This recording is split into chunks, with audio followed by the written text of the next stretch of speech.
दोस्तों एक बहुत ही ज़्यादा बेहतरीन बात एक कामयाब इंसान ने ये कही थी कि ज़िंदगी में अगर आपको लाइफ में आगे बढ़ना है ना, आपको अगर ज़िंदगी में आज तक कामयाबी का रास्ता नहीं दिखाई दे पा रहा है तो सिंपल सी एक काम करना है कि आपको ना अपनी कुछ आदतों को त्यागना पड़ेगा, ज़िंदगी में कुछ चेंजेस लाने पड़ेंगे। और अगर आप दोस्तों उन चेंजेस को लाइफ में ले आते हो तो आपकी जो लाइफ है ना आपको अच्छा सा रास्ता दिखा देगी, जिसको आप फॉलो करते हुए ज़िंदगी में आप कामयाब ज़रूर बन जाओगे। दोस्तों मैं मयंक आपका एक और वीडियो में स्वागत करता हूं, जहां पर मैं बात करने वाला हूं दोस्तों एक ऐसी बेहतरीन कहानी के बारे में जो दोस्तों पंचतंत्र की किताब से ली गई है। लेकिन दोस्तों जो ये लाइफ की कहानी है ना, ये हमको जिंदगी का बहुत कुछ इंपॉर्टेंट लेसन सिखा रही है कि जिंदगी में अगर इंसान सही से चलेगा, अपने रास्ते को चेंज करना, अगर उसको रास्ता आज तक नहीं मिल पा रहा है, अपनी कुछ आदतों को चेंज कर लेगा, कुछ चीज़ों को संभाल लेगा, कुछ चीज़ों को त्याग कर देगा, तो जिंदगी में यार वो इंसान कामयाब जरूर बन जाएगा और लाइफ दोस्तों उसकी बहुत ज़्यादा बेहतरीन हो जाएगी। दोस्तों कहानी कुछ इस तरह की है कि एक लड़का होता है जिसके ना माँ बाप नहीं होते, बेचारा बहुत ही गरीब होता है। तो वो ना किसी तरह से ना गांव से दूर एक फैक्ट्री में आके काम करने की कोशिश करता है ताकि यार अपना बेचारा पेट पाल सके और अपना घर चला सके। अब उसको दिक्कत ये होती है कि बहुत बेचारा लाचार होता है, उस जिंदगी में ना हर चीज़ सिर्फ उसके पास दिक्कत क्या होती है, वो सिर्फ 2 वक्त की रोटी कमा पा रहा होता है और कुछ उसके अलावा कुछ वो कर नहीं पा रहा होता, तो बहुत ज़्यादा बेचारा परेशान रहता है। अब वो क्या करते हैं कि एक दिन वो 4 रोटी अपने लिए बनाता है। जब वो 4 रोटी बनाता है तो थोड़ी देर के लिए वो बाहर जाता है और जब वो वापस घर पे आता है तो वो क्या देखते हैं कि 4 में से सिर्फ 3 रोटी वहाँ बाकी है। तो वो हैरान हो जाता है कि यार मैंने तो खाई नहीं, तो ये रोटी खाई किसने। बेचारा परेशान बहुत ज़्यादा हो जाता है। अगले दिन फिर से चीज़ उसके साथ दोस्तों यही घटती है कि यार 4 वो फिर से रोटी बनाता है, फिर से 3 बाकी रह जाती है। तो वो क्या देखता है कि एक चूहा उसकी रोटी लेके जा रहा होता है। अब वो चूहे को रोककर बोलता है कि यार तुझे दिक्कत क्या है, तू मैंने जिंदगी में पहले जिंदगी से बहुत ज़्यादा परेशान हो, तू मेरी रोटी क्यों खा रहा है। तो चूहा उसे कहता है कि भाई ये तो मेरे हक की रोटी है, तू मुझे क्यों रोक रहा है, मुझे खाने दे।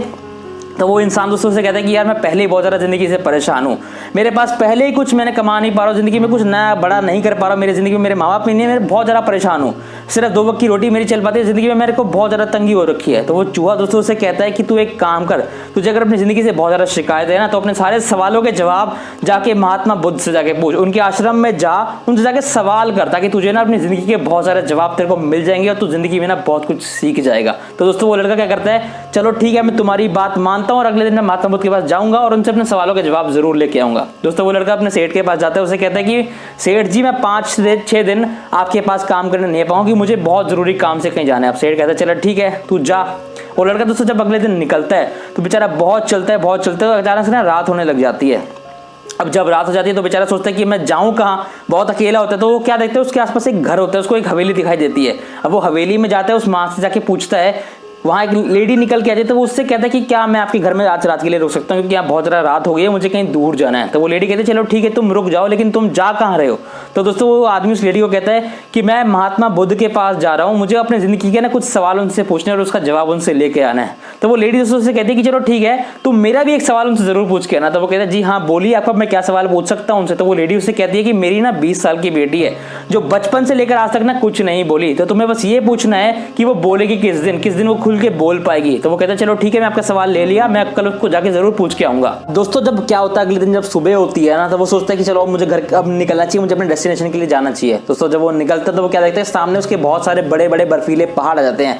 तो वो क्या कहते हैं अपने आप से कि यार बहुत ज़्यादा मुश्किलें लग रही है मुझे, क्योंकि रास्ता ही बहुत ज़्यादा खतरनाक लग रहा है। तो दोस्तों वहाँ पर सब क्या देखते हैं कि एक जादूगर खड़ा होता है जो कि अपनी छड़ी के साथ कुछ एक्सपेरिमेंट कर रहा होता है। तो वो जादूगर के पास जाता है, वो कहता है कि क्या तुम मुझे पहाड़ पार करा सकते हो, क्या तुम मुझे यहाँ से बाहर निकलवा सकते हो। तो वो जादूगर कहता है कि मैं तुम्हें पहाड़ तो पार करा देता हूँ, लेकिन तुम बताओ तुम जा कहाँ रहे हो।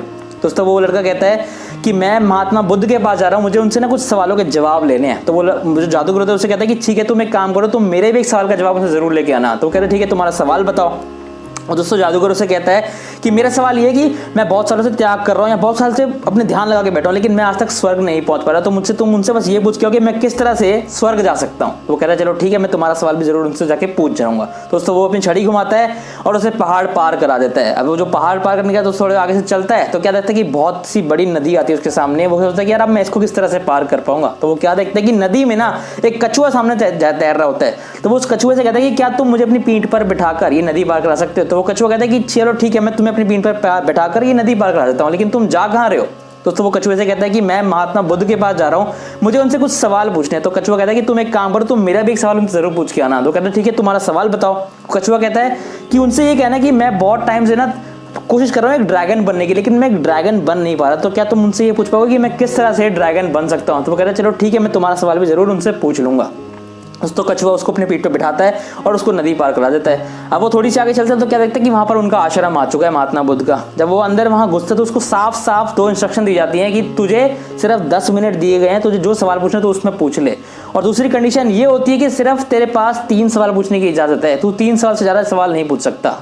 तो वो कहता है कि यार अब मैं क्या करूँ, मेरे पास तो अपना खुद का सवाल भी था, अब सामने 3 बंदे और थे। तो उसने दिमाग में ना अपनी आंखें बंद करी और उसके दिमाग में जो सबसे पहली इमेज आई वो आई उस औरत की जिसकी 20 साल की लड़की जो है वो बोल नहीं पा रही है। दूसरी इमेज उसके दिमाग में एक जादूगर की जिसके पास छड़ी है लेकिन वो बेचारा स्वर्ग नहीं जा पा रहा है। तीसरी इमेज है उसके पास कछुए की जो ड्रैगन बनने की कोशिश कर रहा है लेकिन ड्रैगन बन नहीं पा रहा है। और उसके बाद उसके दिमाग में इमेज आई अपनी खुद की। तो उसने अपने आप से एक चीज़ कही कि यार मेरे पास तो फिर भी कुछ ना कुछ है, मैं थोड़ा बहुत और मेहनत करूँगा, थोड़ा बहुत और कमाऊंगा तो जिंदगी शायद मेरी चल जाएगी और बढ़िया चल जाएगी। अभी भी 2 वक्त की रोटी तो मैं खा पा रहा हूँ ना, लेकिन इन सब के जो सवाल है ना वो बहुत ज़्यादा इंपॉर्टेंट है, क्योंकि इन लोगों के पास बहुत कुछ है पर फिर भी जो ये चीज़ चाहते हैं वो इनकी हो नहीं पा रही। तो वो जो मुझे ज़्यादा ज़रूरी वो पूछना है।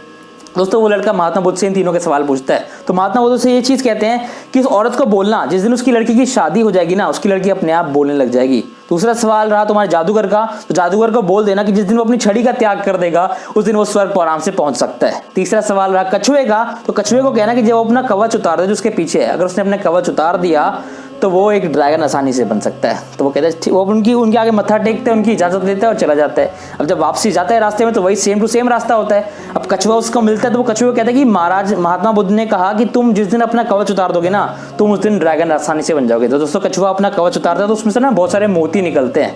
अब मोती निकलते हैं तो वो कछुआ कहता है कि ये मेरे किस काम के, तो तुम ले जाओ। वो कहता है चलो ठीक है, उसने ये मोती भी रख लिए। अब आगे जाके उसको जब जादूगर मिलता है, जादूगर उसको वो कहता है कि महात्मा बुद्ध ने कहा था कि जिस दिन तुम अपनी छड़ी का त्याग कर दोगे ना तुम उस दिन स्वर्ग आराम से पहुंच सकते हो। तो जब महात्मा जादूगर ने कहा चलो ठीक है, अपनी छड़ी को उसको बच्चे को दे दी और वो खुद चला गया वहाँ से। अब आगे जब वो पहुंचते हैं उस लेडी के घर पे तो लेडी को कहता है कि माता जी मैं आपके सवाल का जवाब ले आया हूँ। वो कहती है कि क्या जवाब है। तो महात्मा बुद्ध ने ये कहा कि जिस दिन आपकी बेटी की शादी हो जाएगी ना उस दिन वो बोलने लग जाएगी। तो उसकी माँ कहती है कि यार तुमसे अच्छा लड़का कौन मिल सकता है जिसने हमारी इतनी बड़ी समस्या को सुलझा दिया, तुमसे अच्छा लड़का कौन मिल सकता है, तो तुम्हारी मैं से शादी करा देती हूँ। तो दोस्तों लड़की ने लड़के को देखा और दोनों ने एक दूसरे को देख के किसी से शादी कर ली। जब दोनों की शादी हो गई तो वो लड़की दोस्तों आसानी से बोलने लग पाई। उसने कहा कि आप तो वही है ना जो हमारे घर पर आए थे जिसने हमारी इतनी हेल्प कर दी। तो दोस्तों वहाँ वो बोलने भी लग गई। अब दोस्तों कहानी तो यहाँ खत्म हो जाती है लेकिन जो चीज़ ने सिखाई है ना वो बहुत ज़्यादा डीप सिखाई है। डीप क्या सिखाई कि यार ये लड़का अगर अपने सवाल का त्याग ना करता, अपना सवाल पहले पूछता और उनका किसी ना किसी का जवाब ना लेता, उन तीनों के जवाब को सवालों को ना पूछता तो दोस्तों कोई ना कोई चीज़ यहाँ चेन टूटती और किसी को भी उसके सवाल का जवाब ना मिल पाता, जिंदगी में कोई आगे ना बढ़ पाता।